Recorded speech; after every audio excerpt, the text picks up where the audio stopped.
Realme recently launched its first smartwatch, Realme Watch. Well, kind of smartwatch. Then Amazfit discontinued BIP and BIP Lite and launched Amazfit BIP S around the same price range, and you also get the noise color Fit Nav around the same price bracket.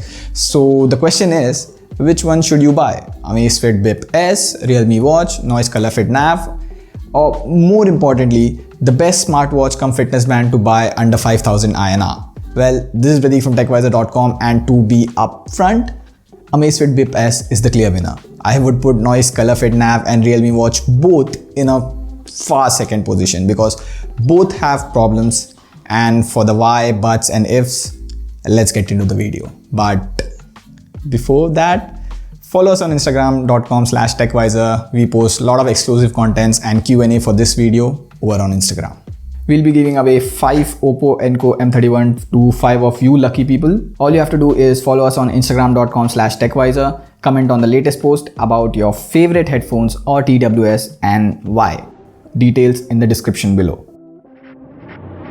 Now, before we get into the review, let me get some basics out of the way. All these smartwatches have a rectangular dial because reading text on a rectangular dial is much better than a circular one. You get removable straps with all these bands, which are standard 20mm. So you can also grab an extra or funky 20mm strap from Amazon to customize your band. All these watches have proprietary pogo pin connectors. All of these have their proprietary OS, so they don't support installing or removing apps like Apple or Galaxy Watch. In simpler words, consider them as Mi Band with a bigger display and slightly more features. You can't pick up calls or reply to notifications from the watch. Noise Nav is an exception. It lets you reply to SMS with text templates that can be edited in the NoiseFit X app. So these were the common stuff, and now let's move to the comparison. I always look for 4 things in a smartwatch: display, performance, battery life, and the smartphone companion app. Now let's start off with the display first. On the surface, you would feel Realme Watch and Noise Nav have a better display and they definitely look attractive, but Amazfit BIP S is better thought out and more practical. Here, let me show you. Now both the Realme Watch and Noise Nav have LCD displays, and if you look, they look way better than the BIP S. Sharper, brighter and more colors. But I would still prefer the BIP S display any day. The display is well thought out. The reflective display works better outdoors. The more light you throw at it, it gets brighter. So under direct sunlight, it's visibly better. And more importantly, it's always on. None of these watches have the display always on, even during a workout. The BIP S does. Moreover, this is a transflective display and hence it consumes lesser power. So the battery life on BIP is around 15 to 20 days. We'll talk more about it. Having said all of these, I have to say the Realme Watch looks better. The dial looks well built and reminds me of Fitbit Versa Lite. Talking about battery life, the Amazfit BIP S takes the cake, and the major reason is, again, the display. Amazfit claims 40 days battery life on the BIP S, but if you read carefully, on the side it's 15 days in practical usage. So on my usage, with only Slack and call notifications, 4 to 5 workouts a week, continuous heart rate monitoring with a gap of 1 minute, it lasts around 15 to 20 days. In case of Noise Nav, the claim is 4 days, but it lasted more than that, 5 to 6 days. With Realme Watch, as per Realme, it should last 6 days with 1 workout a day and continuous heart rate monitoring in my case, and I would say the claim is quite perfect. So far, the Amazfit BIP S has been better in terms of display choice and battery life, but let's talk about the real part, the performance. These bands have 14 different workout activities and you would be curious to know how they perform side by side. Well, you know what? You don't review a fitness band sitting inside the office, so let's move out. One long angry line later. Well, sorry to say, it's still COVID time. We weren't able to shoot outdoors, but I still tested them on my morning run and Kaushil's e-bike, link here. And I would like to talk about the Realme Watch first. Weirdly, the Realme Watch wasn't able to track any distance altogether. Like, I took it for a run, cycling, walk, everything, distance is 0. So I thought it's probably a problem with our review unit. But turns out the Realme Watch uses your smartphone's GPS because it doesn't have one of its own. And if it's not able to fetch your phone's GPS, distance is 0.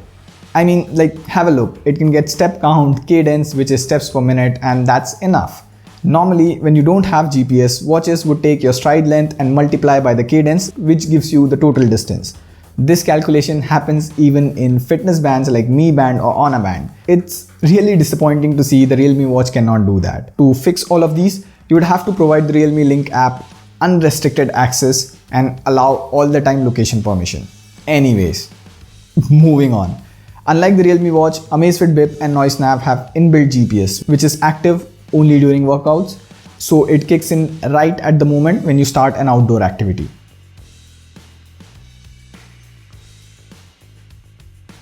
Okay, here's the side-by-side data of a run that I took around the park. As you can see, except Realme Watch, both of them are closed. I have been using these for about a couple of weeks of cycling and running, and I found these numbers to be consistent throughout.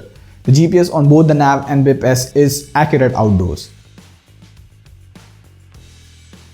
Also, all of these watches are waterproof, but only Bip S can track swimming. So if you're into hardcore fitness or even thinking to buy these watches for fitness activities, Bip S clearly would be a better choice. So far, the Bip S has a better display, better battery, and a built-in GPS that helps in accurate fitness tracking compared to other smartwatches come fitness band. And now let's talk about the apps and watch interface. Remember, I told both the Realme Watch and Noise Fit Nav have a problem? Well, let's talk about it. On the other hand, the Realme Watch has a good UI, but it's inconsistent. Like here, the entire menu and settings look like this, which I really like. But when you head over to the sub-settings menu, it's so tiny. And at times, these options are not even clickable. Moreover, the watch menu could have been well done. Like when you open workout history, it shows the week's workout first and then the daily workout. Ideally, it should have been the other way around. Coming to Noise Fit Nav, oh boy, the hardware of this watch is so good, but the software is just pulling it behind. Foremost here, we have about 5 to 6 Noise Fit devices in the house, and every time I try one of these, it needs a different app. I have 3 different apps on my phone just from Noise. Who asks for a mobile number to register in a fitness app?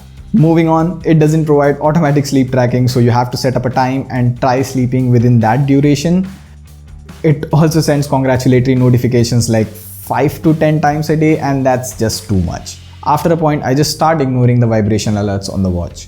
Whereas the Amazfit Bip S is a lot fluid in terms of navigation. You press the button to go to the menu, scroll up and down around the menu. The animation is pretty slick, and I have never seen it stutter. Also, Amazfit can connect to Strava as no one else does, and in this COVID time, Strava is the place where you would want to run virtual races. So, to end this, which one should you buy and why? Well, overall, Bip S has better battery life, workout detection, software, third-party app.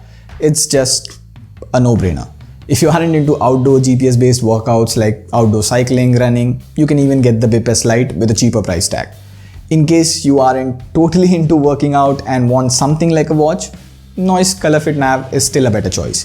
For the Realme Watch, I understand it's Realme's first watch and it will get better over time, yada yada, but as consumers, you don't buy the company, you buy the watch. So skip this one. We'll wait for the Realme Watch 2 or the real smartwatch with Wear OS, Realme Watch S Pro. And on that note, this is Pradeep signing off. Subscribe to TechWiser. See you soon.